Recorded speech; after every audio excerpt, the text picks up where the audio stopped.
Hi friends, ഈ വീഡിയോയിൽ നമ്മൾ നോക്കുന്നത് വില്ലേജ് എക്സ്റ്റൻഷൻ ഓഫീസർ അതുപോലെ തന്നെ LDC, ഖാദി ബോർഡ് LDC തുടങ്ങിയ പരീക്ഷകളുമായി ബന്ധപ്പെട്ട് ഒരു മുൻവർഷ ചോദ്യപേപ്പറാണ്. ഇത് കാറ്റഗറി കോഡ് 63/2011 LDC 2011 കോട്ടയം ജില്ലയിൽ ചോദിച്ച ചോദ്യങ്ങളും അവയുടെ ഉത്തരങ്ങളുമാണ്. ആദ്യത്തെ ചോദ്യം, ഗേറ്റ് വേ ഓഫ് ഇന്ത്യ എവിടെയാണ്? മുംബൈയിലാണ് ഗേറ്റ് വേ ഓഫ് ഇന്ത്യ സ്ഥിതി ചെയ്യുന്നത്. ജോർജ് അഞ്ചാമൻ രാജാവിൻ്റെയും ഭാര്യ മേരി രാജ്ഞിയുടെയും 1911 ഇന്ത്യ സന്ദർശനത്തിൻ്റെ ഓർമ്മയ്ക്കായി സ്ഥാപിക്കപ്പെട്ട സ്മാരകമാണ് gateway of India. Gateway of ഇന്ത്യയുടെ ശില്പി ജോർജ് വിറ്ററ്റ് ആണ് ഗേറ്റ് വേ ഓഫ് ഇന്ത്യയുടെ ശില്പി. ഗേറ്റ് വേ ഓഫ് ഇന്ത്യ ഉദ്ഘാടനം ചെയ്തത് റീഡിംഗ് പ്രഭുവാണ്. 1924 ഡിസംബർ 4 റീഡിംഗ് പ്രഭുവാണ് ഗേറ്റ് വേ ഓഫ് ഇന്ത്യ ഉദ്ഘാടനം ചെയ്തത്.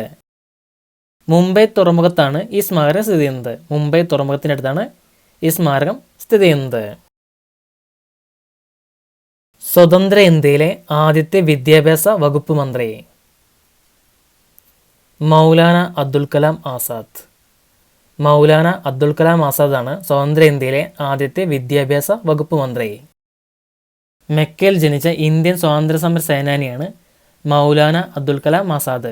1858 നവംബർ 11, 1888 നവംബർ മാസം 11 ആസാദ് പുറത്തിറക്കിയ വാരിക ലിസാൻ സിദ്ദീഖാണ്. അതിനർത്ഥം സത്യത്തിൻ്റെ ശബ്ദം എന്നാണ്. ലിസാൻ സിദ്ദീഖ്. രാഷ്ട്രീയ ആശയങ്ങൾ പ്രചരിപ്പിക്കാൻ മൗലാന അബ്ദുൽ കലാം ആരംഭിച്ച മാസിക പൈഗാമാണ്. വായ്പകളുടെ നിയന്ത്രകൻ എന്നറിയപ്പെടുന്ന ബാങ്ക് റിസർവ് ബാങ്ക് ഓഫ് ഇന്ത്യയാണ് വായ്പകളുടെ നിയന്ത്രകൻ എന്നറിയപ്പെടുന്ന ബാങ്ക്. ബാങ്കുകളുടെ ബാങ്ക് എന്നറിയപ്പെടുന്നതും റിസർവ് ബാങ്ക് ഓഫ് ഇന്ത്യയാണ്. ദേശീയ മനുഷ്യാവകാശ കമ്മീഷന്റെ ആദ്യ ചെയർമാൻ ജസ്റ്റിസ് രംഗനാഥ് മിശ്രയാണ് ദേശീയ മനുഷ്യാവകാശ കമ്മീഷന്റെ ആദ്യത്തെ ചെയർമാൻ. ഇപ്പോഴത്തെ HL ദത്തുവാണ് ഇപ്പോഴത്തെ ദേശീയ മനുഷ്യാവകാശ കമ്മീഷന്റെ ചെയർമാൻ. ജൂലിയ ഗില്ലാർഡ് ഏതു രാജ്യത്തെ പ്രഥമ വനിതാ പ്രധാനമന്ത്രിയാണ്? ഓസ്ട്രേലിയ. ജൂലിയ ഗില്ലാർഡ് ഓസ്ട്രേലിയയിലെ പ്രഥമ വനിതാ പ്രധാനമന്ത്രിയാണ്. പഴയകാലത്ത് മാപ്പിളപ്പാട്ടുകൾ രചിക്കാൻ ഉപയോഗിച്ചിരുന്ന ഭാഷ അറബി മലയാളമാണ് പഴയകാലത്ത് മാപ്പിളപ്പാട്ടുകൾ രചിക്കാൻ ഉപയോഗിച്ചിരുന്ന ഭാഷ. അറബി മലയാളത്തിൽ രചിച്ച ആദ്യ കൃതി മുഹ്യുദ്ദീൻ മാലയാണ്. രചിച്ചത് ഖാസി മുഹമ്മദ്. മാപ്പിളപ്പാട്ടിൻ്റെ മഹാകവി എന്നറിയപ്പെടുന്നത് മോയിൻകുട്ടി വൈദ്യരാണ്. ആദ്യമായി ബഹിരാകാശത്തെത്തിയ വ്യക്തി യൂറി ഗഗാറിനാണ് ആദ്യമായി ബഹിരാകാശത്തെത്തിയ വ്യക്തി. റഷ്യക്കാരനായ യൂറി ഗഗാറിൻ. ബഹിരാകാശത്തിലെ കൊളംബസ് എന്നറിയപ്പെടുന്നതാണ് യൂറി ഗഗാറിൻ. ബഹിരാകാശത്തിലെ കൊളംബസ് എന്ന പേരിൽ അറിയപ്പെടുന്നു. I looked but cannot find God എന്നത് യൂറി ഗഗാറിൻ്റെ വാക്കുകളാണ്. ഭൗമ ഉപരിതലത്തിൽ നിന്ന് 100 കിലോമീറ്ററിന് മുകളിൽ യാത്ര ചെയ്യുന്നവരാണ് ബഹിരാകാശ സഞ്ചാരികൾ. ബഹിരാകാശത്ത് പോയ ആദ്യ അമേരിക്കൻ വനിത സാലിക്കെ റൈഡ്. ബഹിരാകാശത്ത് നടന്ന ആദ്യ വനിത സെറ്റ്ലാന സവിറ്റ്സ്കെ. നാഥുല ചുരം ബന്ധിപ്പിക്കുന്നത് ഏത് പ്രദേശങ്ങൾ തമ്മിലാണ്? സിക്കിമിനെയും ടിബറ്റിനെയും തമ്മിൽ ബന്ധിപ്പിക്കുന്നതാണ് നാഥുല ചുരം. സിൽക്ക് റൂട്ട് ഓഫ് ഇന്ത്യ എന്നറിയപ്പെടുന്നത് നാഥുല ചുരമാണ്. Silk route of India. ഇന്ത്യയിലേക്കുള്ള കവാടം എന്നറിയപ്പെടുന്നത് ഖൈബർ ചുരമാണ് ഇന്ത്യയിലേക്കുള്ള കവാടം എന്ന പേരിൽ അറിയപ്പെടുന്നത്.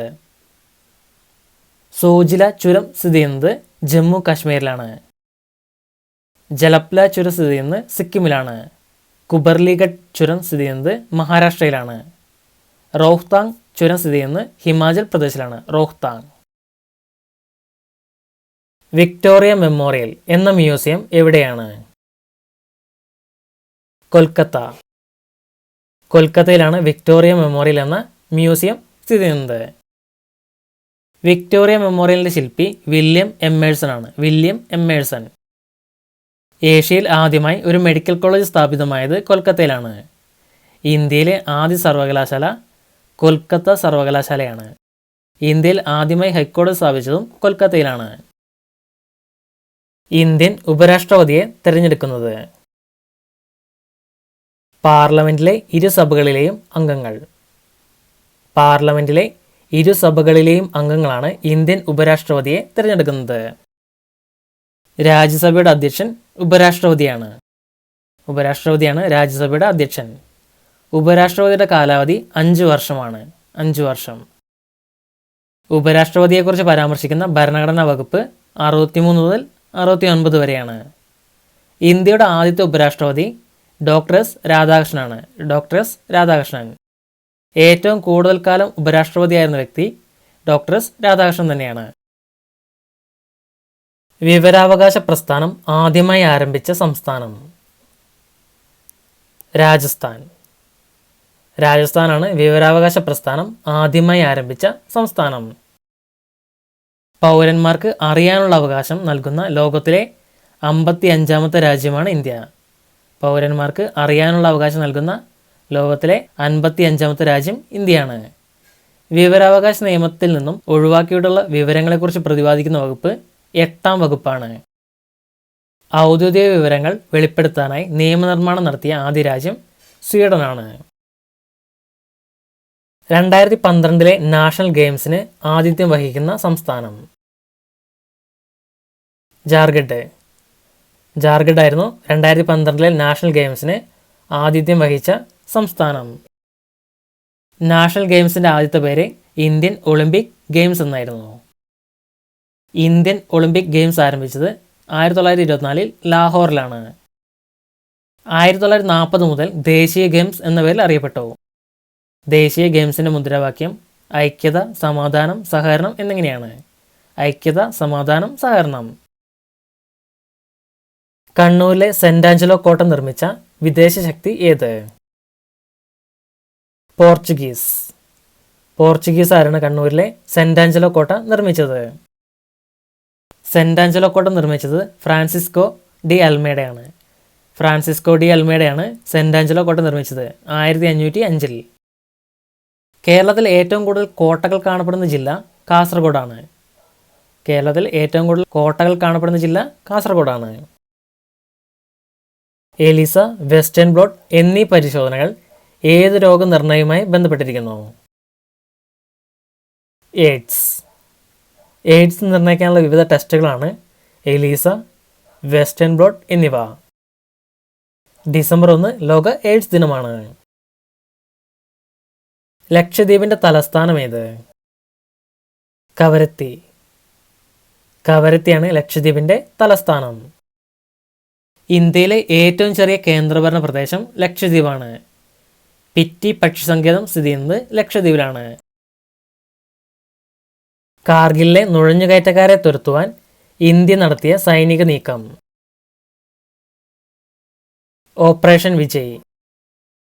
ഓപ്പറേഷൻ വിജയാണ് കാർഗിലെ നുഴഞ്ഞുകയറ്റക്കാരെ തുരത്തുവാൻ ഇന്ത്യ നടത്തിയ സൈനിക നീക്കം. 1999 കാർഗിൽ യുദ്ധമാണ് ഓപ്പറേഷൻ വിജയ് എന്ന പേരിൽ അറിയപ്പെടുന്നത്. കാർഗിൽ നുഴഞ്ഞുകയറ്റത്തെ അന്വേഷിച്ച കമ്മീഷൻ സുബ്രഹ്മണ്യം കമ്മീഷനാണ്. 1984 ഖാലിസ്ഥാൻ തീവ്രവാദികളിൽ നിന്നും സുവർണ ക്ഷേത്രത്തെ മോചിപ്പിക്കാൻ നടത്തിയ നീക്കം ഓപ്പറേഷൻ ബ്ലൂ സ്റ്റാർ എന്ന പേരിൽ അറിയപ്പെടുന്നു. ഇന്ത്യൻ സമ്പദ്ഘടനയുടെ നട്ടെല്ല് എന്നറിയപ്പെടുന്നത് കൃഷി. കൃഷിയാണ് ഇന്ത്യൻ സമ്പദ്ഘടനയുടെ നട്ടെല്ല് എന്ന പേരിൽ അറിയപ്പെടുന്നത്. ഇന്ത്യയിൽ ഏറ്റവും കൂടുതൽ പ്രദേശത്ത് കൃഷി ചെയ്യുന്ന വിള നെല്ല്. നെല്ലാണ് ഇന്ത്യയിൽ ഏറ്റവും കൂടുതൽ പ്രദേശത്ത് കൃഷി ചെയ്യുന്ന വിള. ഇന്ത്യയിലെ പ്രധാന കൃഷി അധിഷ്ഠിത വ്യവസായം പരുത്തി തുണി വ്യവസായമാണ്. കൃഷി പരാജയപ്പെട്ടാൽ സർക്കാരും രാഷ്ട്രീയവും പരാജയപ്പെടും എന്ന് പറഞ്ഞത് ജവഹർലാൽ നെഹ്റുവാണ്. കാർഷിക ഉൽപ്പന്നങ്ങൾ ഗുണനിലവാരം ഉറപ്പുവരുത്തുന്ന മുദ്ര അഗ്മാർക്കാണ്. ദേശീയ വനിതാ കമ്മീഷൻ രൂപീകൃതമായ വർഷം 1992. 1992 ദേശീയ വനിതാ കമ്മീഷൻ രൂപീകൃതമായത്. 1992 ജനുവരി 31 ദേശീയ വനിതാ കമ്മീഷൻ രൂപീകൃതമായത്. തഹരീൻ സ്ക്വയർ ഏത് രാജ്യത്ത് സ്ഥിതി ചെയ്യുന്നു? ഈജിപ്റ്റ്. ഈജിപ്തിലാണ് തഹരീൻ സ്ക്വയർ സ്ഥിതി ചെയ്യുന്നത്. തഹരീൻ ചത്വരം. കണ്ണിനെയും കാഴ്ചയും സംബന്ധിച്ച ശാസ്ത്രീയ പഠനശാഖ ഓഫ്താൽമോളജി. ഓഫ്താൽമോളജിയാണ് കണ്ണിനെയും കാഴ്ചയും സംബന്ധിച്ച ശാസ്ത്രീയ പഠനശാഖ. മനസ്സിൻ്റെ വാതായനം എന്നറിയപ്പെടുന്നത് കണ്ണാണ്. കണ്ണിൻ്റെ സംരക്ഷകൻ കൺപോളകളാണ്. ഒരു കുഞ്ഞ് ജനിച്ചു കഴിഞ്ഞാൽ കണ്ണുനീരുണ്ടാകുന്നത് 3 ആഴ്ചകൾ കഴിയുമ്പോഴാണ്. കണ്ണുനീർ ഉൽപ്പാദിപ്പിക്കുന്ന ഗ്രന്ഥി ലാക്രിമൽ ഗ്രന്ഥിയാണ്. കണ്ണുനീരിൽ അടങ്ങിയിരിക്കുന്ന രാസാഗ്നി ലൈസോസൈമാണ്. കേരളത്തിൽ കൂടുതൽ ഫാക്ടറികൾ ഉള്ള ജില്ല എറണാകുളം. എറണാകുളമാണ് കേരളത്തിൽ ഏറ്റവും കൂടുതൽ ഫാക്ടറികളുള്ള ജില്ല. കേരളത്തിൽ ഏറ്റവും കൂടുതൽ ഫാക്ടറി തൊഴിലാളികളുള്ള ജില്ല കൊല്ലമാണ്. കേരളത്തിൽ ഏറ്റവും കുറവ് ഫാക്ടറികളുള്ള ജില്ല വയനാടാണ്. കേരളത്തിൻ്റെ വ്യാവസായിക തലസ്ഥാനം എന്നറിയപ്പെടുന്നത് എറണാകുളമാണ്. കേരളത്തിലെ ഏറ്റവും വലിയ രാസവള നിർമ്മാണ ഫാക്ടറി ഫാക്ട് ആലുവയിലാണ് സ്ഥിതി ചെയ്യുന്നത്. ജമ്മു കാശ്മീരിലെ ഔദ്യോഗിക ഭാഷ ഉറുദു. ഉറുദുവാണ് ജമ്മു കാശ്മീരിലെ ഔദ്യോഗിക ഭാഷ. ക്യാമ്പ് ലാംഗ്വേജ് എന്നറിയപ്പെടുന്ന ഭാഷയാണ് ഉറുദു. പാകിസ്ഥാൻ്റെ ഔദ്യോഗിക ഭാഷയും ഉറുദുവാണ്. ഉത്തർപ്രദേശ്, ബീഹാർ, ജാർഖണ്ഡ് എന്നീ സംസ്ഥാനങ്ങളുടെയും ഔദ്യോഗിക ഭാഷകളിലൊന്ന് ഉറുദുവാണ്. 1857 ഒന്നാം സ്വാതന്ത്ര്യ സമരത്തിൽ പങ്കെടുത്ത മുഗൾ ചക്രവർത്തി ബഹദൂർ ഷാ രണ്ടാമൻ. ബഹദൂർ ഷാ രണ്ടാമനാണ് 1857 ഒന്നാം സ്വാതന്ത്ര്യ സമരത്തിൽ പങ്കെടുത്ത മുഗൾ ചക്രവർത്തി. ഇന്ത്യൻ ഭരണഘടനയിൽ കൺകറന്റ് ലിസ്റ്റ് എന്ന ആശയം കടമെടുത്തത് ഏത് രാജ്യത്തിൽ നിന്നാണ്? ഓസ്ട്രേലിയ. ഓസ്ട്രേലിയയിൽ നിന്നാണ് ഇന്ത്യൻ ഭരണഘടനയിൽ കൺകറന്റ് ലിസ്റ്റ് എന്ന ആശയം കടമെടുത്തത്. ഗവർണർ പദവി എന്ന ആശയം കടമെടുത്തിരിക്കുന്നത് ഗവൺമെൻറ് ഓഫ് ഇന്ത്യ ആക്ടിൽ നിന്നാണ്. 1935 ഗവൺമെൻറ് ഓഫ് ഇന്ത്യ ആക്ടിൽ നിന്ന്. തൊട്ടുകൂടായ്മ നിരോധിച്ചുകൊണ്ടുള്ള ഇന്ത്യൻ ഭരണഘടനാ വകുപ്പ് ആർട്ടിക്കിൾ 17. ആർട്ടിക്കിൾ 17 തൊട്ടുകൂടായ്മ നിരോധിച്ചുകൊണ്ടുള്ള ഇന്ത്യൻ ഭരണഘടനാ വകുപ്പ്. സമത്വത്തെക്കുറിച്ചുള്ള അവകാശത്തെക്കുറിച്ച് പരാമർശിക്കുന്ന ഭരണഘടനാ വകുപ്പ് ആർട്ടിക്കിൾ 14. സമത്വത്തിനുള്ള അവകാശത്തെക്കുറിച്ച് പരാമർശിക്കുന്നു. ഓക്കെ ഫ്രണ്ട്സ്, ഇത്രയുമാണ് ഈ വീഡിയോയിൽ ഉൾപ്പെടുത്തിയിരിക്കുന്നത്. ഇതിൻ്റെ ബാക്കി നമുക്ക് അടുത്തൊരു വീഡിയോ നോക്കാം. Thanks for watching.